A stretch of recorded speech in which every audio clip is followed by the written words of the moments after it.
Council, we're happy to have one of the most prominent Americans in the world today with us. I said to him, Mr. Perot, if you had come on one of our regular convention days, you would have been speaking to over 7,000. He said, thank you, but this is the day you invited me. So I had to accept that because this is the day that we invited him. Some 62 years ago, at a peculiar place in America where Texas and Arkansas meet is a small town called Texarkana. 62 years ago, a baby boy was born whose name has become legion in our world today. Early on, he demonstrated the qualities that in his mature years would place him among the most important and successful leaders of American business. He received an appointment to the United States Naval Academy and was commissioned an officer in that service. One of the part of the American dream after his service in the armed services of our country, he formed his own company, Electronic Data Service. All of us know in one way or the other the rest of that story. Today, there's probably no one in America who can read the paper, listen to radio, or look at television that does not recognize the name of Ross Perot. Whether you're in Saudi Arabia or San Francisco, Lebanon or Los Angeles, or whether you're in China or Russia, in Vietnam or in Appalachia or East Harlem, the name of Ross Perot has come alive. He has challenged the system. And to that extent, he has some kindred spirit with us because I want you to know, Mr. Perot, the NAACP has always challenged the system. And we always will challenge the system. We are some 500,000 strong. We're 2,200 branches all across this nation. You will read that we don't have the youth, but there are more than 3,000 young people here competing in AXO, Mr. and Mrs. NAACP Carnation. They're here from all over the nation, back to school, stay in school, scholastic aptitude preparation tests, trying to regain the strands of the lost family. They are here with voter registration contests, and we'll have a report card on the three major candidates for president. We'll know where you stand, you'll know where we stand, we'll put out millions of them. We're involved in the everyday humdrum activities of eliminating every barrier of racial prejudice and knocking down every wall that remains. The NAACP is strong, vibrant, we're alive. They may lie on us, but we're still there. We're there, and we're going to be there. And we welcome you, an American who has taken this nation by storm, set it upside down and downside up. Millions have rallied to your cause, and we're happy to hear your message today. Ladies and gentlemen, Mr. Ross Perot of Texas. Would you give him a big welcome as he comes?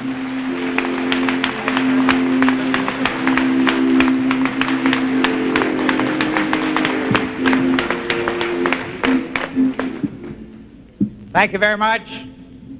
It's a privilege to be with you today. There's bad news, and that is by now you've figured out that I got a bad Texas accent, and you're stuck with that.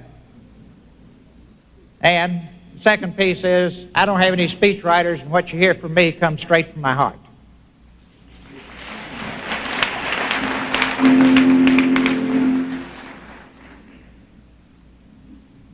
I love this country. I love the principles it's founded upon. I don't like to see those principles violated. We've got a lot of work to do in our country. Talking about it won't get it done. We need action. We need good, careful plans and sure-footed action to finish the job. You have made tremendous progress in your work, but there is more to be done. There's more to be done. I hope before I turn out the lights that every single American is looked on as an absolute first-class, full partner in our country without all the biases and prejudices.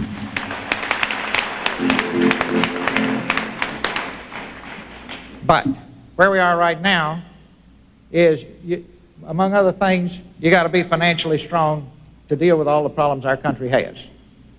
And I don't have to tell this informed group that when you're $4 trillion in debt and you're going $400 billion in debt every year, you're about to break the bank. Let's look at where we are right now. I just picked up a magazine this morning. I say that our highest short-term priority is to put America back to work so that we have the tax base to do the things we must be done.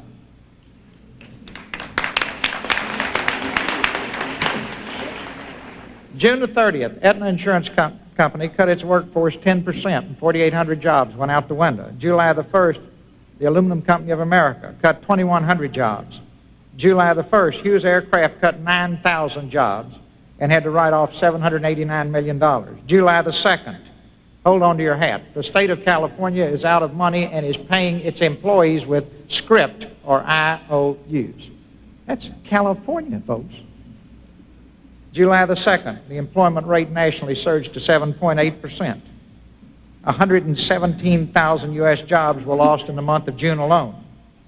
And California unemployment has now reached 9.5%. Now, California we think of as kind of a recession-proof state, right? That's just a quick fix on where we are. Now, I say with that in the background, financially at least, it's going to be a long, hot summer, right? Now, I don't have to tell you who gets hurt first when this sort of thing happens, do I? Your people do. Your people do. I know that. You know that. But I didn't understand you, sir. Thank you.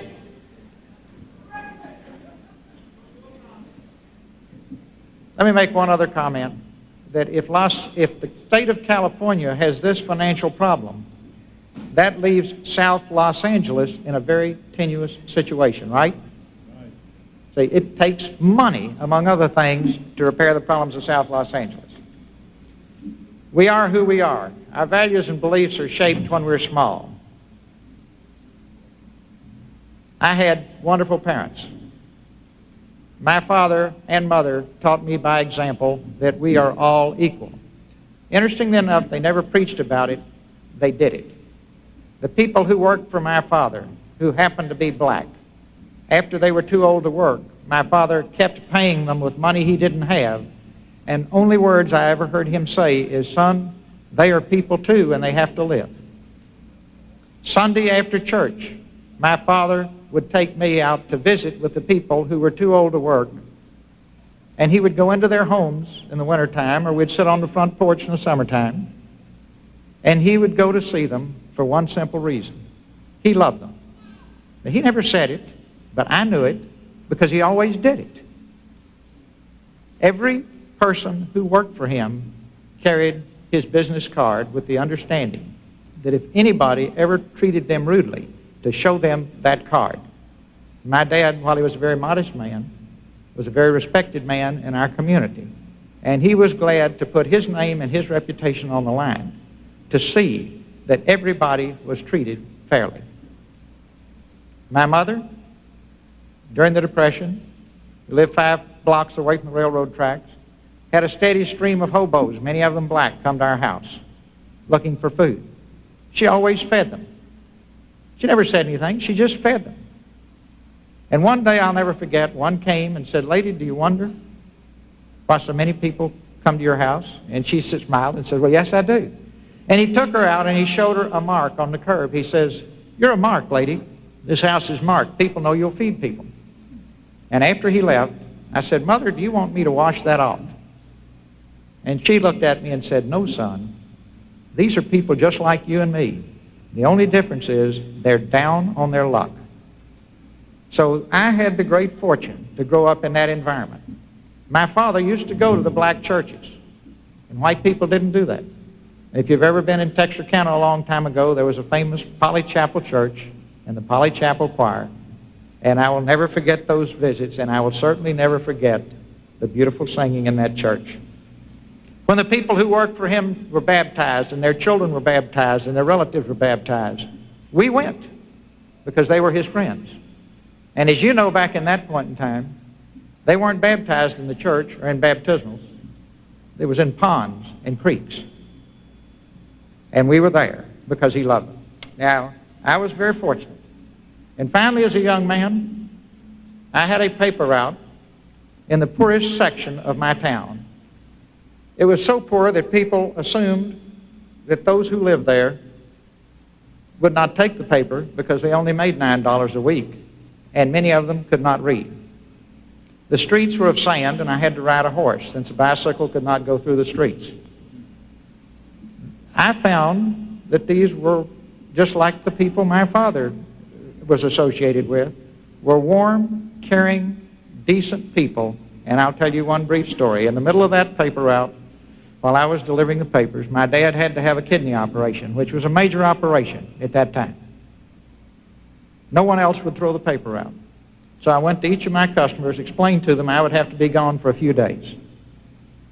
And almost 100% of them said, "Son, keep the papers and deliver them when you get back." And I said, "You don't want old papers." And they said, "No, we don't want old papers, but if your dad is having an operation, your family needs the money." Now see, that is an act of love from people who did not have the ability really to help others, but who did.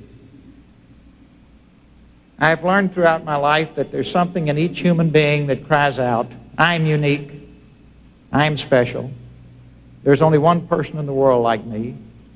Treat me as a human being. Treat me with dignity and respect." And any society or any company that operates on that fundamental principle is a society or a company or a group that has a distinct advantage. We will not have a great country until we get rid of the hate and divisiveness and come together as a united, loving, winning team.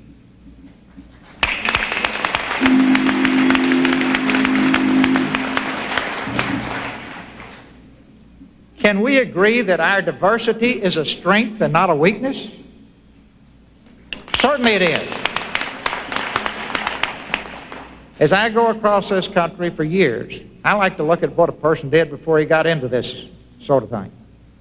I've said for years, number one, we ought to love one another, and most of us do. Then, for those who can't do that, we ought to get along with one another, because a united team wins and a divided team loses. Very simple. In sports, we'd know that in a minute, right? On the battlefield, we know that in a minute. But somehow in our country, we haven't figured that out yet. Divided teams lose. Now, finally, there's a few hardcore haters, and my advice to them is, we're stuck with one another. Nobody's going anywhere. We're stuck with one another.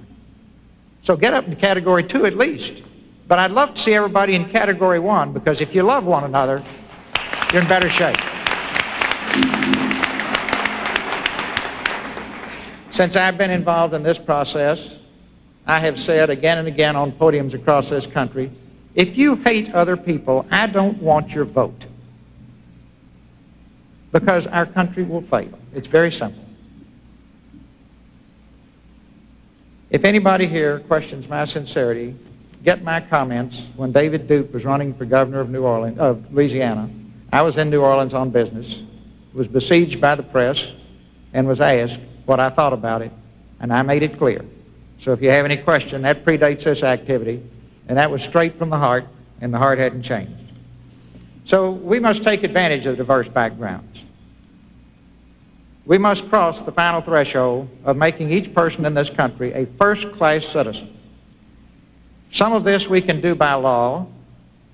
Much can be done by creating jobs for segments of our society who lose their pride and self-esteem because they have no work. Hungry people steal. Hopeless people kill. So if you can put the people to work, that is a tremendous step forward in helping to rebuild the society.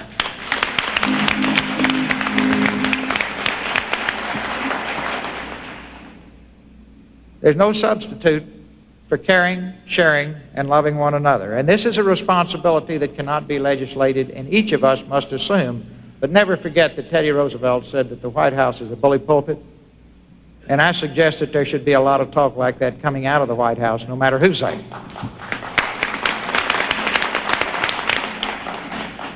I don't believe that government and laws can be nearly as effective as strong families, strong churches, tightly knit neighborhoods where folks look after one another.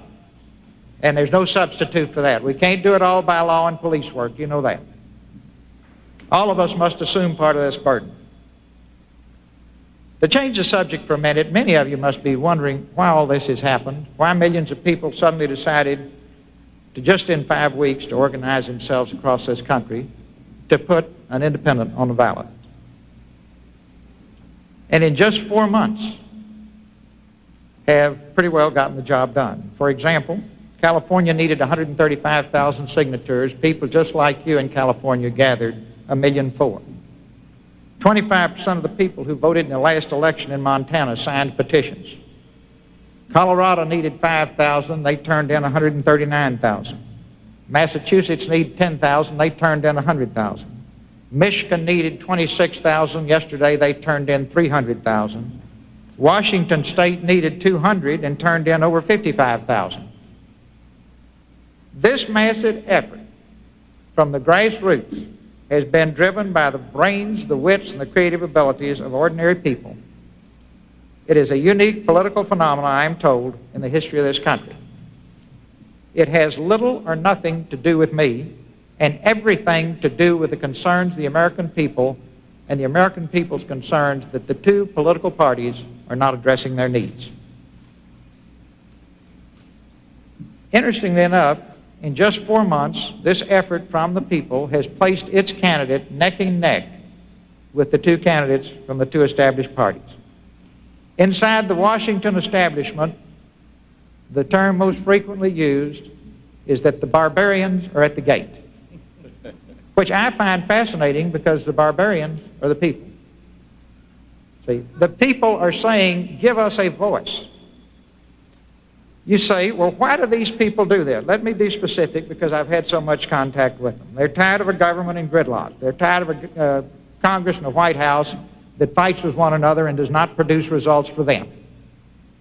They're sick and tired of a government that comes from them, comes at them, and they want a government that comes from them. They're tired of an imperial presidency and a regal Congress that has become intertwined with the special interests and ignored the owners of the country, the people. I personally feel that when Marie Antoinette in the French Revolution said, let them eat cake, she was so isolated from the people that she thought they had cake.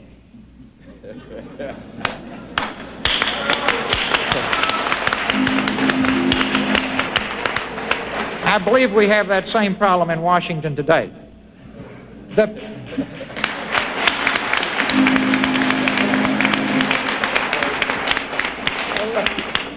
The Constitution says that the people in Washington are our servants. They don't act like our servants, and that bothers the people. The people at the grassroots level across this country are worried to death about their jobs. They're worried about the $4 trillion debt. They are sick and tired of elected and appointed officials going to Washington and then cashing in and becoming foreign lobbyists and exporting what used to be American jobs all around the world.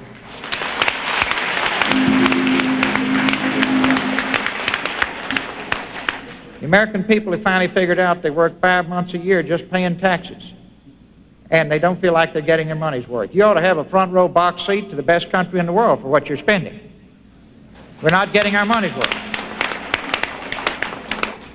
Every time you look at the map of the United States, look at the Mississippi River and look at everything west of the Mississippi River and realize all those folks' taxes go just to pay interest on the debt.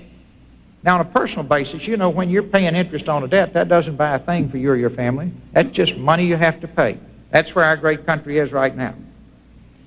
They are really frustrated that our lawmakers increased the national debt $400 billion this year, an election year, to buy our vote with what used to be our money. Now, just think about it. Well, what did we get for $4 trillion? Do we have alabaster cities that gleam undimmed by human tears? No. Compare our cities to Europe. Why can the people in Europe make their cities work, which are centuries old? and we can't make ours work. Well, we can. It's just that we don't. Look at our schools. We've got the most expensive public school system in the world, and we rank at the bottom of the industrialized world in terms of academic achievement. Look at crime. Now, we ought to have absolute... Remember those of you who are my age in the Depression? Now, in this neighborhood where I threw papers, and you didn't get any poorer than you got in this neighborhood, people left the doors unlocked. Remember that? It's a long time ago, right? Yeah. Left the doors unlocked. Now, good, decent people all over this country, and particularly your folks, have got bars on the windows and bars on the doors, and they're sitting up at night with a shotgun across their knees. And we have abandoned their neighborhoods to crime. And we are not going anywhere as a country as long as we leave huge pieces of our society like that. Look at the drug use. When I was a sailor, we went around the world. U.S. sailors, all the guys on the ship with me grew up in the Depression. Nobody touched drugs. They knew that stuff would kill you. It was everywhere. Nobody touched it. Now we have 5% of the world's population, 50% of the world's cocaine use, $110 billion a year industry. That's as big as General Motors. And it is absolutely devastating this country, and it is absolutely devastating you and your people, and you know it better than anybody else in the world, right? Now, we just talk about it. We have little summits about it. We have sound bites about it, but nobody does anything about it. Health care. Got the most expensive health. See, you keep buying a front row seat. Got the most expensive health care system in the world. Millions, tens of millions of our people aren't even covered. We rank behind 15 other nations in life expectancy and behind 22 other nations in infant mortality. You're just not getting your money's worth. Well, the good news is, with the amount of money we're spending, we could if we just go to work and fix it. Look at the little children in Washington, D.C. Washington, D.C. is an interesting city and a sad city in some ways. It's right there in the shadow of the Capitol and the White House. Let's just go down the street a few blocks. Let's look at the 5th and 6th graders in that city. And certainly that should be the model city for the nation because it's our capital. 31% have witnessed a shooting, 43% have witnessed a mugging, 67% have witnessed a drug deal, and 75% have witnessed an arrest. Is that any way for a child to grow up? Absolutely not. And we've got to change that. One of Washington's problems is it's just sort of an interesting island. It has no effective representation. I know that you feel, and I share that belief, that Washington, D.C. should be properly represented in Congress and in the White House and in the country.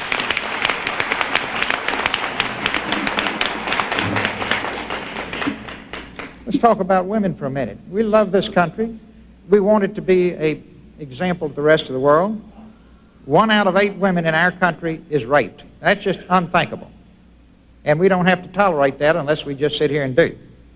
The chances are 20 times greater in this country that a woman will be violated than in Japan. Now, I say that just to get you all upset. Now, we've got to be better than anybody else. And the woman is 20 times safer in Japan than in our country, and 8 times safer in Europe. There's work to be done there. Not all that can be done by law. A lot of that's got to come from a basic, strong, moral, ethical character base. Let's look at the neonatal units in our East Coast hospitals. They're at 100% capacity with cracked babies. Stay there, baby is there for 42 days. It costs $125,000, and the baby is permanently and genetically damaged. If I can't make the case for getting drugs out of this country any other way, as busy as all of you are, just go to the neonatal units and it will break your heart to look at those little children. And I know you feel, as I do, that each human life is precious. And those little pieces of clay could possibly change the world if they were fully developed to their potential. And here they are, genetically damaged, and will be wards of the state. Well, I've talked about the problems. Here's what it'll take to solve these problems. Number one, we're going to have to come together and unify. It's going to take strong leadership, people who are worried about results and not their images. We've suddenly turned into a country that only worries about how things look. You don't want me around unless you're worried about how things are, because I don't care how things look.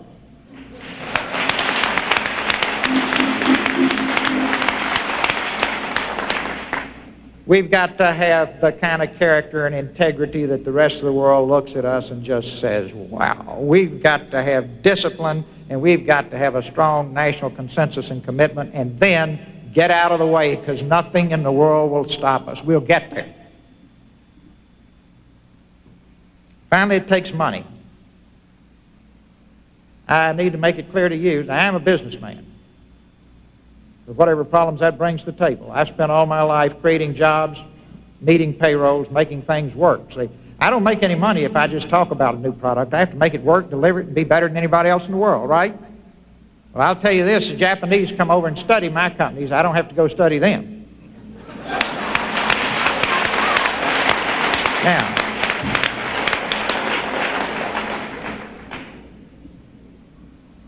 the highest priority. See, the cities are broke, the states are broke, and the federal government's $4 trillion in debt. So we got to get busy, and the only way out of this trap is to rebuild the job base, which rebuilds the tax base. Folks, I want everybody breathing at work. And you do too, because work, number one, you feel good if you have a job and you're doing something. Number two, though, you're a taxpayer. Now, when I mentioned all those layoffs, an interesting thing happened. You realize that the welfare check those folks will get will exceed the tax payments they used to make? So it's more than a double hit. That's the primary reason to have everybody at work. So can you live with the fact that Detroit is no longer the automobile capital of the world? I guess you... No, wait just a minute. Maybe you didn't know that. Because I'm sure you see... Think how many people work in Detroit. Toyota City is the automobile capital of the world. Back in the 60s, we made 75% of the automobiles in the world. We're now down to around 22, 25%. I don't have to tell you what that does to the economy. The man who created the integrated circuit and holds the patent still lives in Dallas, Texas, and it must break his heart that 19 out of 20 integrated circuits, see, that's an industry of the future, used in this country now come from Japan. Pittsburgh is no longer the steel capital of the world. The world has come full cycle. A lot of the world's clothing is now being made by almost slave labor. Isn't it unbelievable that we finally got rid of slavery in this country and now we let industries wander all over the world? And in China, prison labor, the gap between prison labor and slave labor is pretty narrow. Would you agree? And yet you and I, if we all looked on the labels of our clothes, we'd probably find something made right there. Yeah, a few years ago, we had 400,000 jobs in the electronics industry, consumer electronics, just in the Chicago area. Now they're down to 13,000. And if you wonder who's making the consumer electronics, just go home tonight and look at the Japanese names on your products. Now, we have got to make these things. Don't get confused. If you could say, just let's invent things and let other people make them and we don't have to work. No. If you had to make that choice, you'd rather have the jobs that go with the invention. Would you rather create the car or make the car? Obviously, it's better in your country to make the car. Pretty basic stuff. We just seem to say, let's just deindustrialize our country. As we do that, never forget, the best paying working jobs in our country are in manufacturing. If we deindustrialize our country, we will not be a superpower anymore, but more importantly, the standard of living of the average American will continue to drop as it is dropping now. We must be first and best. Now, are you willing to do whatever it takes to make the words "Made in the USA" the world standard of excellence once again? We have to.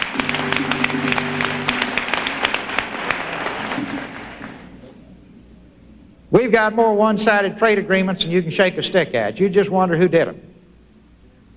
You know, if you want to have fun someday, if you were in a position to do it, just go to our international partners and say, you know, starting tomorrow, we're going to take the same deal for us we gave you. They'd faint. Now, that's a fair trade agreement by definition. I'll take the same deal I gave you. No, they couldn't live with that. Go to Europe and look at how they deal with one another. They're far more sophisticated than we are. Well, what happened here? You got these young people who go in, serve a few years, get a bunch of contacts, cash in, get paid $25,000 and $30,000 a month to be a lobbyist for a foreign country. Guess where they are now? Guess where they are now? They're on a leave of absence running the campaigns for both parties. Now,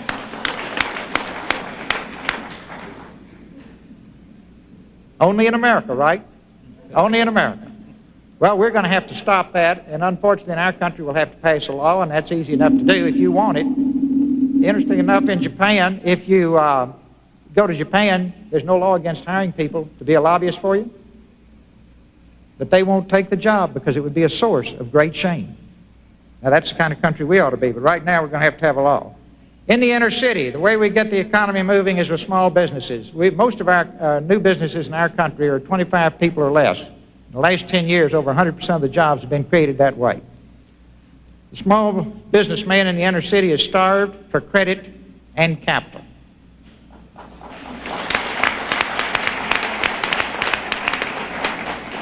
Credit can be made available by changing the banking regulations, and they should be changed, and if I'm involved, they will be changed.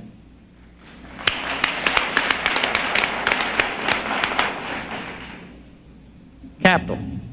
High risk for a small business. High risk in the inner cities. Capital tends to go in safe places. If you want capital to go into the inner cities, we've got to create incentives for it to go there. I can make an overwhelming argument, I think, to the American people that we need to create incentives for people to invest money in the inner cities so that if it works, it is a terrific investment. It's sort of like wildcatting in the oil field.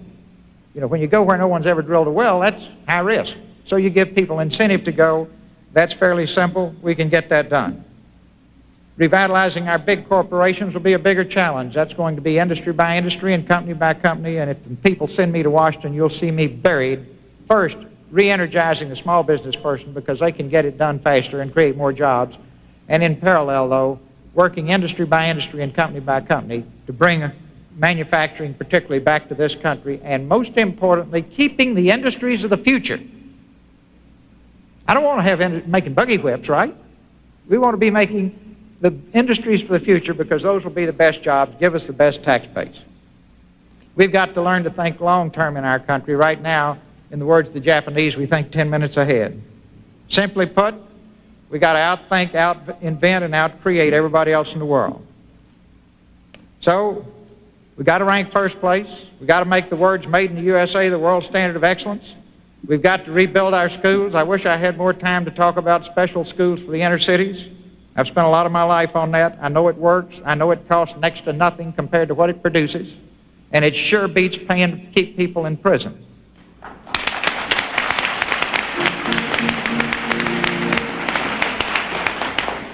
Talk won't do it. Action will do it. I suggest when you go to the polls in November, you figure out who you think is going to do the best job of getting these things done. I want you to understand this. It doesn't matter to me whether you vote for me or not. I want you to vote for whoever your conscience tells you to vote for. My feelings for you won't change one bit. Won't change one bit. And nobody's feelings should change one bit.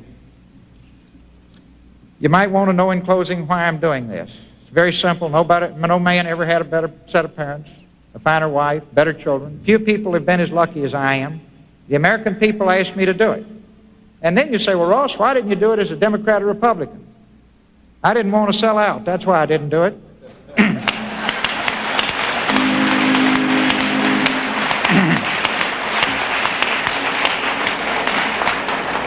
I didn't want to belong to anybody but you. And I won't belong to anybody but you.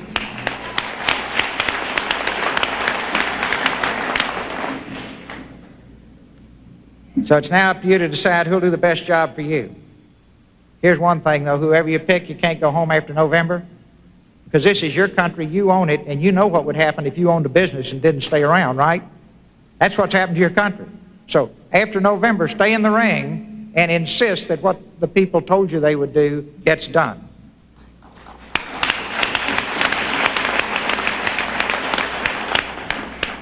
Well, I can sum up everything I have to say by saying our country won't be great until we're all united and equal. I cannot be free until you are free. And to get there is going to take a lot of effort and courage, but we can do it. And it's going to take an awful lot of perseverance and not quitting in the middle of the game. Talk won't solve these problems. Love, caring, and sharing will. Then and only then can we all be free at last. Thank you very much. Thank you very much. Thank you. Thank you very much. Let's give him a great big warm NAACP hand. A great big warm NAACP hand. Let's give him one of our chants. Justice. You know what justice is? What do we want? When do we want it? What do we want? When do we want it? What do we want? When do we want it? One more time.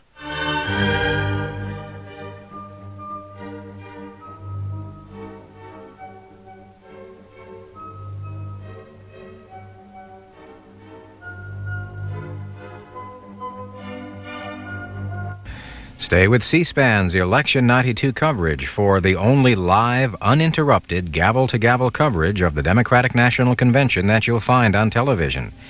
We're in New York all this week for the Democratic gathering, and in addition to what's happening on the floor, stay tuned as we will bring you interviews and conversations with the people making the events happen and a look behind the scenes.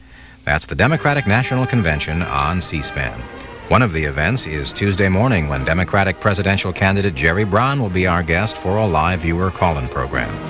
He will discuss the impact his campaign has had on the Democratic Party this year and will talk about some of the issues he would like to see on the Democratic Party's platform. Again, that's a live call-in program with Jerry Brown Tuesday morning beginning at 8:45 a.m. Eastern Time, 5:45 a.m. if you're on the West Coast.